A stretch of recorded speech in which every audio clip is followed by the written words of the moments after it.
தொடங்கியது T20 match. ஆப்கானிஸ்தானுக்கு எதிரான முதல் போட்டியிலேயே சூப்பர் ஓவர். பிறகு சூப்பர் ஓவரில் நடந்த நம்ப முடியாத அதிசயம். அதாவது தற்போது இந்திய கிரிக்கெட் அணி ஆப்கானிஸ்தானுக்கு எதிரான தொடரில் விளையாடி வருகிறது. சமீபத்தில் IPL தொடர் முடிந்த கையோடு அடுத்ததாக ஆப்கானிஸ்தானுக்கு எதிரான தொடரில் இந்திய அணி களமிறங்கிவிட்டது. இதில் சமீபத்தில்தான் ஒருநாள் போட்டிகள் முடிவடைந்திருந்தது. அந்த ஒருநாள் போட்டிகள் அனைத்திலும் ஆப்கானிஸ்தான் அணியை தாறுமாறாக அடித்து துவம்சம் செய்து அனைத்து போட்டிகளிலும் வெற்றி பெற்று ஆப்கானிஸ்தான் அணியை வாஷ் அவுட் செய்திருந்தது இந்திய அணி. அதனைத் தொடர்ந்து இப்போது டி20 போட்டிகள் தொடங்கியிருக்கிறது.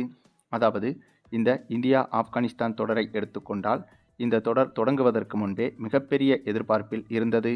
அதற்கு மிக முக்கிய காரணம் ஆப்கானிஸ்தான் அணியை பொறுத்தவரையில் இந்த தொடரில் கண்டிப்பாக மிகப்பெரிய வெற்றிகளை பெற முடியவில்லை என்றாலும் கூட சொல்லும்படியான வெற்றிகளையாவது பெற்றாக வேண்டும் என்று மும்முரமாக களமிறங்கியது. அதற்காக ஆப்கானிஸ்தான் அணி நிர்வாகம் இந்த தொடரை பொறுத்தவரையில் முக்கியமான அனுபவம் வாய்ந்த வீரர்களை மட்டுமே தேர்வு செய்திருந்தது. அப்படியிருந்தும் கூட நடந்து முடிந்த ஒருநாள் தொடரை பொறுத்தவரையில் ஆப்கானிஸ்தான் அணியை சாதாரணமாக அப்படி அடித்து இப்படி தூக்கி வீசியது இந்திய அணி. இப்போது அதனைத் தொடர்ந்து டி20 தொடரில் இந்த இரு அணிகளும் களமிறங்கிவிட்டது. சரி, ஒருநாள் போட்டியில்தான் கைமீறி போய்விட்டது என்று டி20 போட்டிகளிலாவது சிறப்பாக விளையாட வேண்டும் என்று ஏற்கனவே டி20 போட்டிகளுக்காக அறிவித்த வீரர்களில் ஒரு சில வீரர்களை மாற்றி மீண்டும் அனுபவம் வாய்ந்த வீரர்களை கொண்டு வந்திருக்கிறது ஆப்கானிஸ்தான் அணி. இந்த அளவுக்கு ஆப்கானிஸ்தான் அணி இந்த தொடர் மீதான அழுத்தத்தை அதிகரித்துள்ளது. அதற்கு மிக முக்கிய காரணம் சமீப சில மாதங்களாகவே ஆப்கானிஸ்தான் அணிக்கு சொல்லும்படியான மிகப்பெரிய வெற்றிகள் கிடைக்கவில்லை.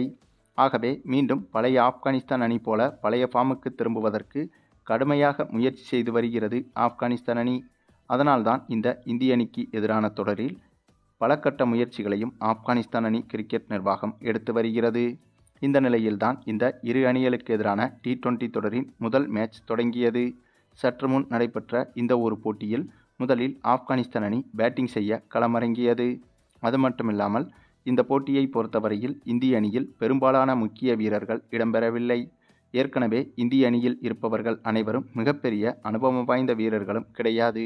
ஏனென்றால் ரோஹித் சர்மா, விராட் கோலி, பும்ரா, ஜடேஜா போன்றவர்கள் இந்த டி20 தொடரில் கலந்து கொள்ளவில்லை. இதில் ரோஹித் சர்மா, விராட் கோலி, ஜடேஜா போன்றவர்கள் ஏற்கனவே டி20 தொடரிலிருந்து ஓய்வை அறிவித்து விட்டனர். ஆகவே இந்திய அணியை எடுத்துக்கொண்டால் ஏற்கனவே மிகப்பெரிய அனுபவம் வாய்ந்த வீரர்கள் இந்த தொடரில் கிடையாது.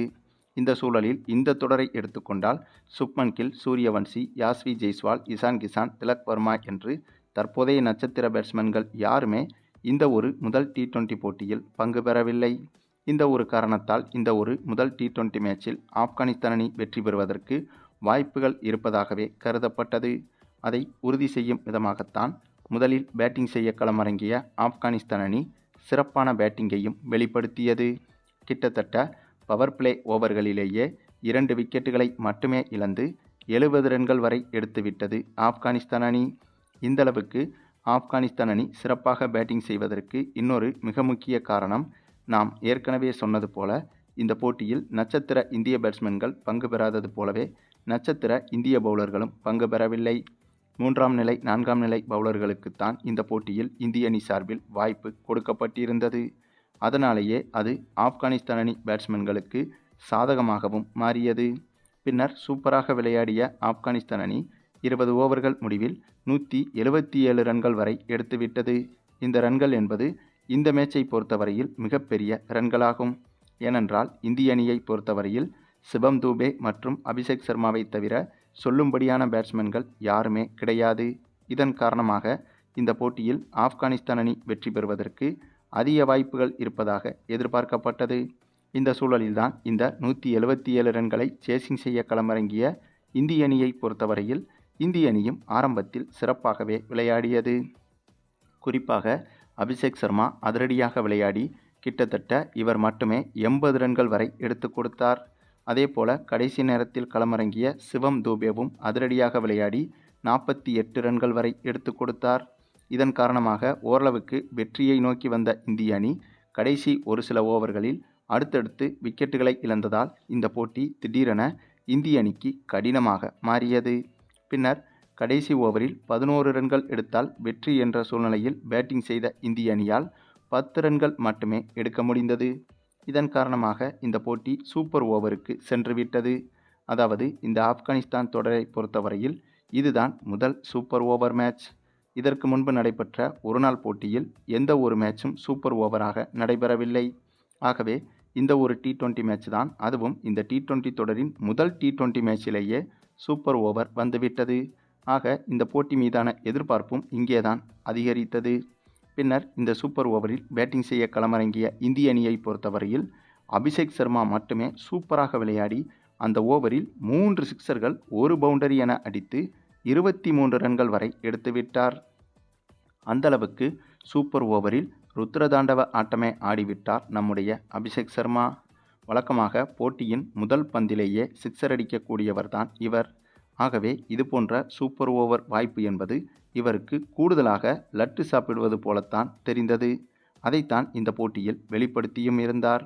பின்னர் இந்த 23 ரன்களை சூப்பர் ஓவரில் சேசிங் செய்ய களமிறங்கிய ஆப்கானிஸ்தான் அணியை பொறுத்தவரையில் வெறும் 13 ரன்களுக்குள் ஆப்கானிஸ்தான் அணியை சுருட்டி இந்திய அணி இந்த போட்டியிலும் சூப்பரான திரளான வெற்றியை இந்த போட்டியில் பதிவு செய்திருந்தது.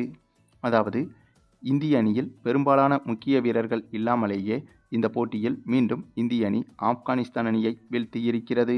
அந்தளவுக்கு இந்திய அணி என்பது குறிப்பிட்ட வீரர்களை நம்பி மட்டுமே இல்லாமல் மொத்தமாகவே ஓரளவுக்கு சிறப்பாகவே இருக்கிறது.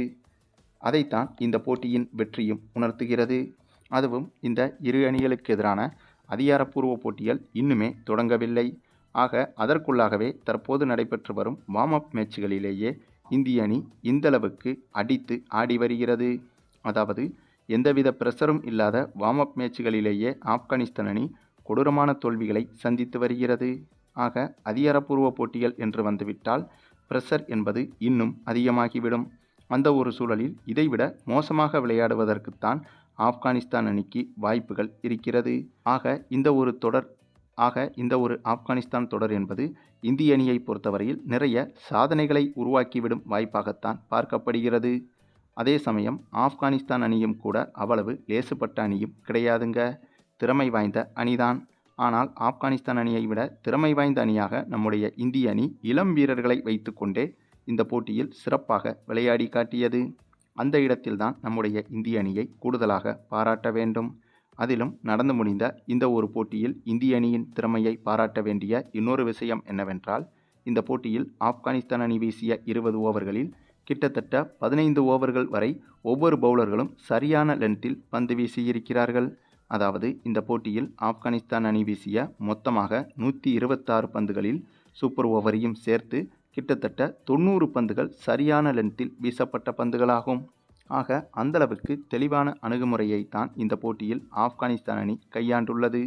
ஆனாலும் திறமை வாய்ந்த இந்திய அணி முன்னால் ஆப்கானிஸ்தான் அணியின் இந்த ஒரு அதீத திறமையும் கூட ஒன்றுமே இல்லாமல் போய்விட்டது என்றுதான் சொல்ல வேண்டும். சரி, நீங்கள் சொல்லுங்கள், இந்திய அணியின் இந்த ஒரு சூப்பர் ஓவர் வெற்றியை பற்றி உங்களுடைய கருத்துக்களையும் கமெண்டில் தெரிவிங்க. மேலும் இந்த வீடியோ பிடிச்சிருந்தா லைக் பண்ணுங்கள், மற்ற அனைவருக்கும் ஷேர் பண்ணுங்கள், மறக்காமல் நம்ம சேனலை சப்ஸ்கிரைப் பண்ணுங்கள்.